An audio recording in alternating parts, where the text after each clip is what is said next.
Construction champions, it's your host Ron Nussbaum, and we are here for another amazing episode of Construction Champions Podcast, where we're burning down the house just to rebuild it.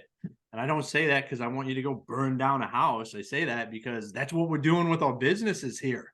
We're opening the doors. We're having conversations that should be happening in front of everybody, but a lot of times happen with the doors closed.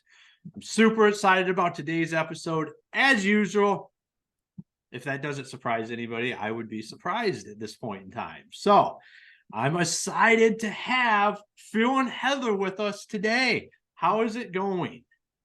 Living the dream, Ron. Going well. So you guys are awesome. You guys run a business together, and that excites me. That we got a couple on here that are out doing amazing things together in the construction industry. And you guys we're going to tear that back a little bit. And we're going to talk about the successes that you guys have had and what has led to those. But for all the construction champions out there to start that might not know who you guys are, why don't you let them know? I'm Phill Oddo, Closer Look General Contracting out of Clayton, North Carolina. Grew up in the construction industry, always wanted to be in the construction industry, have a business, started a business back in 2005, went through the housing crisis, grew the business, suffered a good bit of embezzlement, set me back quite a bit, decided that it was time to get organized and really focus on it like a business, run it like something that, that would be profitable, that we could potentially sell when we want to retire. And here we are. I love it. Heather, you want to add anything in there?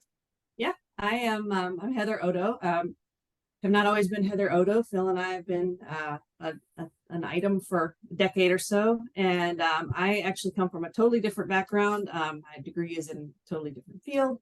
And came on board just because Phill threw it out there one day. Do you want to help me with some of these little aspects of the business that may need some attention? And then, like he said, as we found out about the embezzlement and some of the things, and like you talked about, burning it down to build it back up, that's kind of what we had to do. Not being burning wasn't intentional, but the building it back up has been a really powerful process for us. And we've certainly built it back better than it was before. So I love it. And I've learned a lot about construction on the way. Well, in 2011, when I got in the Marine Corps, I had no construction experience. So it can be learned. You can learn the construction business. And it's really, to what Phill said, I love when you just talk about building a business. Because too often we think, oh, it's just construction. I'm just a builder. I'm just a contractor. This is different than anything else. But all you got to do is just build a business. And it's just like any other business. We just happen to build things. Yeah. So we're going to jump right in, ask the $1 million question. And that is, what makes a construction champion? Ron, I think it's the willingness to adapt to the ever-changing environment that we have in our business. Figuring out what we do to add value, to change, to enrich the overall experiences that we derive and develop for our clients, for our team members, for our family, for ourselves, for our real future. I used to look at things from a perspective where, hey, I got a degree in construction management. I've worked on big, $100 million projects, built big things, and I got a great network. And there was a time where I thought that was enough, where you could just coast. It was on cruise control. But I think it's the desire. It's to have the willingness to always learn, to develop, to grow, to better yourself. I think that's it, is to just continue to grow, find things to learn, change things up, expand yourself.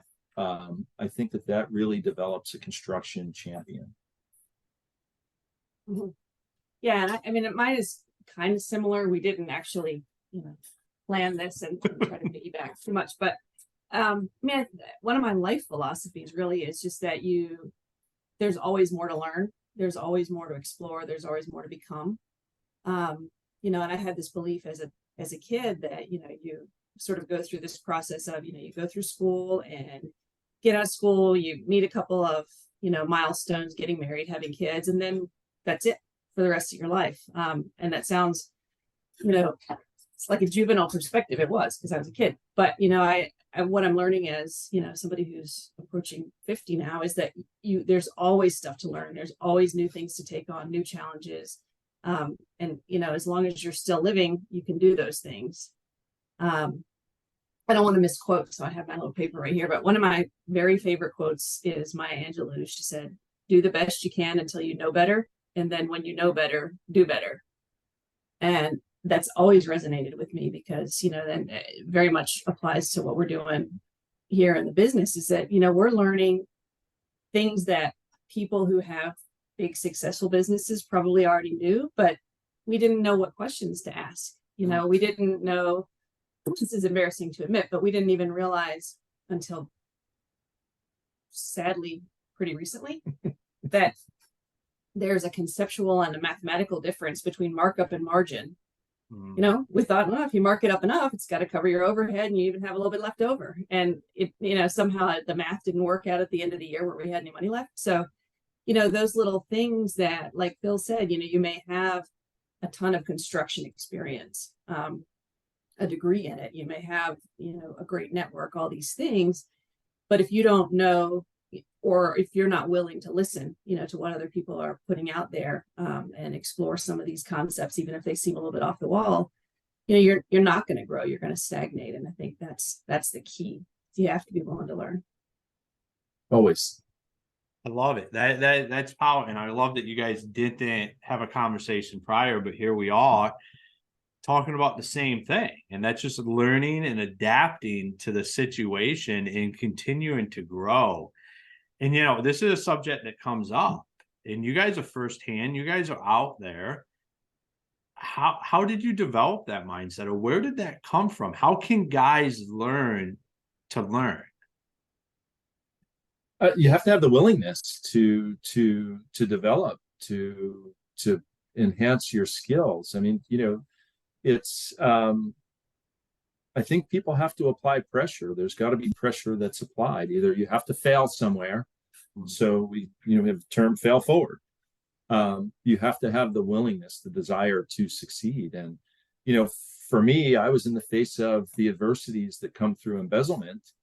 And I had a buddy of mine that I was going through, catching him up, all of the things that I was going through at the time. And you can see behind me, there's pictures of mountains. So I had a lot of books that were about mountaineering. I had a lot of things on my Audible and stuff like that, physical books. And he said, "Hey, dude, I see a lot of books here in mountaineering. I don't see one business book."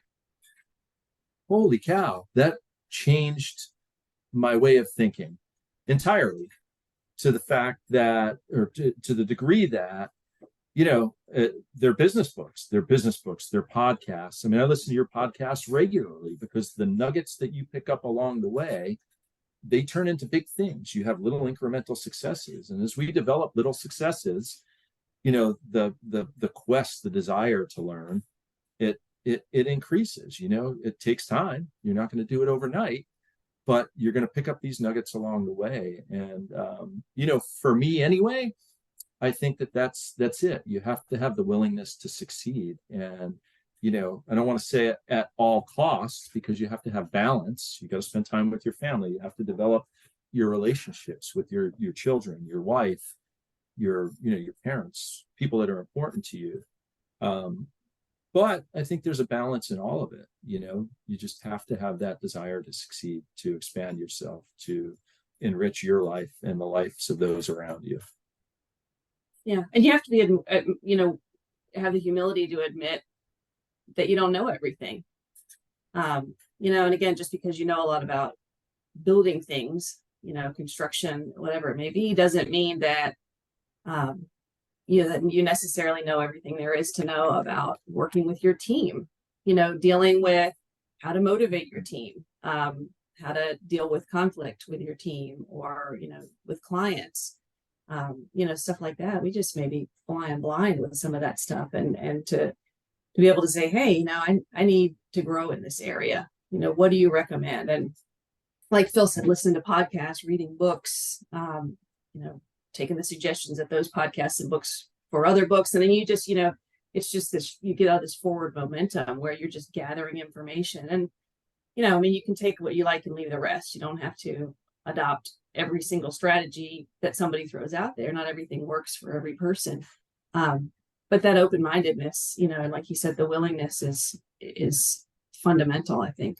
Yeah. And then, once you start to learn and you see these incremental successes, coaching is something that I used to look at like, oh man, that's BS. What's this guy going to tell me?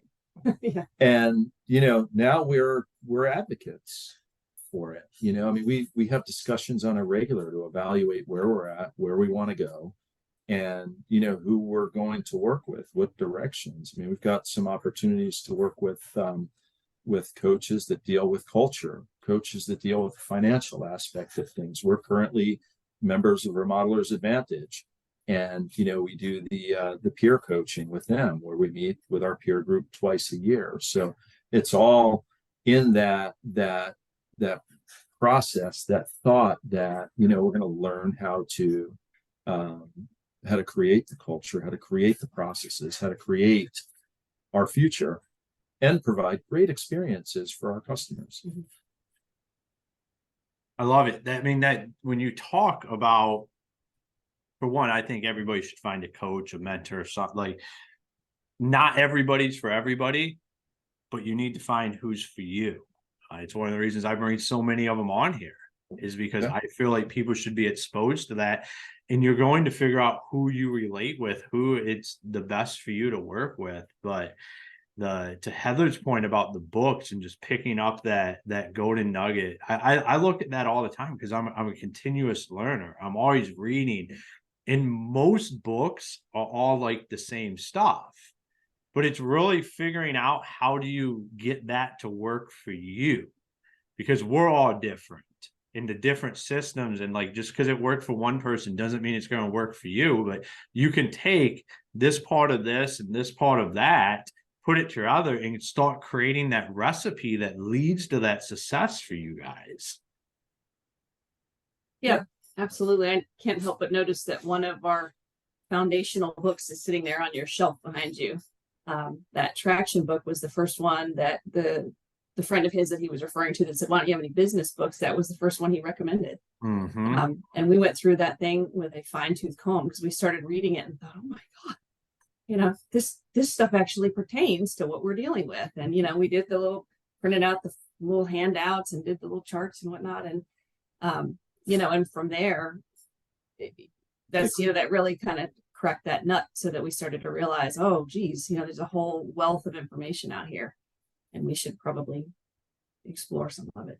Yeah, there's a whole world out there that you have no exposure to unless you are on a quest to find it. And one thing leads to another. You go through these books, they recommend other books. We've had failures with some of them, and we've failed forward. Yeah, so I have Traction up there. It's the only business book. You could say the other two are a bit. I say it all corresponds.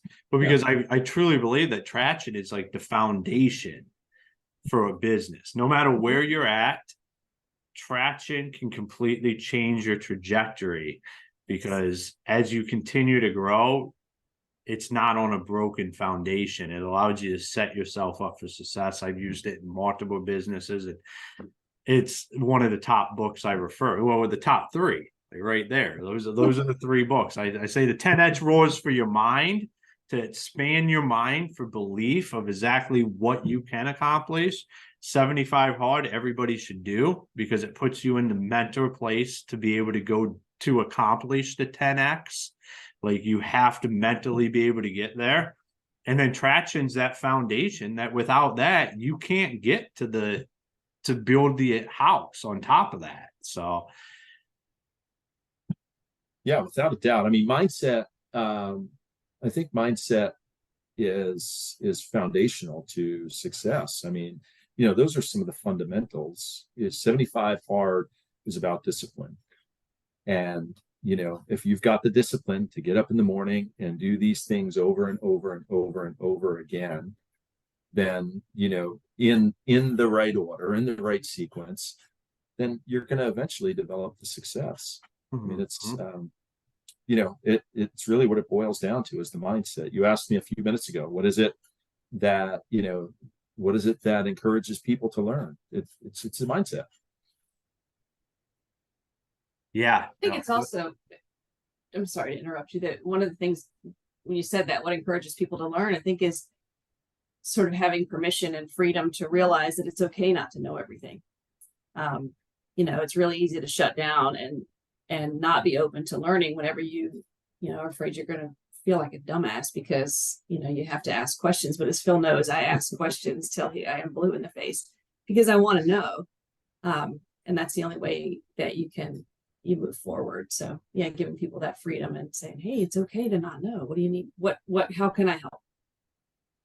Yeah, and that's something, I mean, that's something we face kind of as a industry culture, because I know I've had to work through that, is like, because you don't want to feel like you're stupid. Like, it's being in construction, like what we do is we fix things. Like, we're just supposed to know when everything is all shit, we're just supposed to know how to rebuild it and make it right. That's like the job, but we don't always know. And being willing to ask and having that humility to say, it's not that I'm stupid, it's just I don't know right now and I need help to understand. It's something as an industry I think we just have to work through. I know I still have to work through it now, because you just get this mindset of like, I should just know how to do this, I'm just going to steamroll through it, when there's somebody that can help you, and then you don't have to steamroll through it. It becomes easy. Yeah. It's the old school mentality of contracting. I mean, there's a lot of egos that are in contracting. I mean, and there's a lot of, like you said, there's a lot of secrets, a lot of things that go on behind closed doors because you don't want to give your competitors an advantage. The reality of it is there's enough to go around, and different companies, different people offer different levels of service. They have different processes. They find their niche. So I think that it's okay for us to share. You know, I 100% agree with that, because I think a lot of the stuff that I hear on here, and a lot of these secrets that we think we have, that secret sauce, it's all pretty much the same. We just all kind of have our own personality thrown in there on how exactly we do that. And like you just said, it's everybody, there's enough out there, because like, you guys aren't going to be a fit for every customer for what you guys do. And that's fine. That's okay, because it's better for you guys that way, and it's better for that customer. So it's okay to understand that and work with other people. Yeah, you know, I'm glad you brought that up, because that's one of these revolutionary ideas that we've just sort of recently started to put into practice. Is that the idea that you can say no to customers, you know, because I think, you know, if you're trying to sell things and get paid to sell those things, you want to sell all the things, you know, and so to say no to that is instinctively, that's scary. But, you know, you realizing that you're not a fit for everybody, and everybody's not a fit for your company. You know, again, to have that freedom to say, I don't know if this is going to be, you know, the best match. You may be better served by, you know, X, Y, or Z. Because we've all had, you know, those jobs that we've taken on against our better judgment, but because we really want to get that sale, and we kick ourselves, you know, the entire way through, including trying to get paid at the end. You know, and so being able to say, hey, this is an idea. Let me put this into practice, see what happens. Yeah. Yeah. It's something that, you know, that we're getting better and better at, is identifying the people that and the projects that we like to endeavor. And that's right in there in my introduction, when we have our first meeting. Hey, you know, can we agree that if this isn't a fit, if our processes don't seem like they're going to be a fit for you, that by the end of this meeting, that you'll tell us. And if we see that, that our processes may not fit this project that you have in front of us, is it okay if we tell you that and possibly give you a referral to somebody that may be better suited for your project? Would that be okay? Can we agree on that? And, you build trust doing things like that. You really do. We get referrals from people from time to time that we've said no to. Well, that's the biggest impact is like, in my experience, that will pay 10 forward to say, this isn't something that that fits what we do, but here's such and such. Because then they know, like, you're not going to come in. The general perception from homeowners is you're going to come in and you're just going to bid everything out because you're the contractor and you can do everything. But when you don't do that and they realize you focus on what you want to do, they're always going to refer you for that. And then they're going to come back to you. Yeah. It works. It works. We've got less problem clients because of it. Mm-hmm. Yeah, it's amazing when you decide exactly what kind of work you like, what kind of clients you want to work with, and you decide, I'm just going to do that, how much easier things start to become. Mm-hmm. But it takes the courage to step off that ledge, though. Yeah, I used to scare the heck out of me. Yeah. Yeah. Yeah, no, I completely understand that, because it's scary to say no to work. When the work is there wanting to do business with you, to be able to say no to it, it's a powerful thing. And it definitely is a ledge that you have to step off of. Yeah. Yeah, without a doubt. So Phill and Heather, it has been absolutely amazing talking today. Your guys' story is inspirational. I can't even say that word, but it inspires people to get to where you guys are at and continue to grow. And so for all the construction champions out there, if they wanted to connect with you, watch what you guys are doing, check out your website, any of that kind of stuff, where's the best places for them to do that? So our website is closerlookgeneralcontracting.com or closerlooknc.com. Both go to the same place. We've got a Facebook page, Closer Look General Contracting. We've got an Instagram. And all of our contact information, telephone number, and stuff is right there on those pages. Awesome. Well, that'll also all be in the show notes. But once again, thank you guys for being here today. Thank you. We enjoyed it. Ron, thank you so much for what you do. You put out there into the world of construction and developing construction champions. There's so many nuggets that we've gained from listening to your podcasts and other podcasts. But you've had some really great people on that. Man, it's just such a valuable asset to have at your fingertips right here. When you're mowing the lawn or doing anything else. So thank you so much for having us on, and thank you for what you're putting out there every day. And if there's anything that we can do to help you, please let us know. Absolutely. I appreciate that. And now you guys are on the roster right there with everybody that has been on the show. It's a community there. So you guys are all now, you're part of the Construction Champions family here. So I'm thank you for saying that. It's truly like, this excites me. We're rocking and rolling. We're putting out great content. Like, it's not me. I'm not the great content, but like, it's like, you guys come on here and share your stories and nuggets that just allow people to go out and understand that, hey, we're all in this together. Like, this is literally, I'm not the only one out here building a construction business. And sometimes it can feel that way, but it's not. So thank you for that. Yeah. Thanks, Ron. So, Construction Champions, another amazing episode where we talked about improving yourself, having the willingness. So I say on here all the time about looking in the mirror. How about looking on your bookshelf? I love what Phill said about the amount of books that he had, that none of them had anything to do about business. And I think in life, we end up down that road where we're listening to who knows what podcast all day long that has nothing to do with where we're headed or what we want to do, because we're trying to tune out from that, when what we should be doing is tuning into that. That's what Phill and Heather shared today, is like, don't be afraid to just continuously learn and pull that information out. It doesn't have to be Construction Champions podcast. There is awesome podcasts out there. We've had the hosts on here. I like I said, I'm a firm believer in everybody working together and collaborating. And I know I'm not everybody's cup of tea, but you need to find your cup of tea. You need to figure out who are them coaches, who are them mentors that move the ball for you, so you can follow them. You can continue to grow. You can consume their content, read their books, go watch them speak places, listen to their podcasts, figure it out together instead of just separate. And it can be absolutely amazing. So, Construction Champions, until next time, be the champion you're meant to be.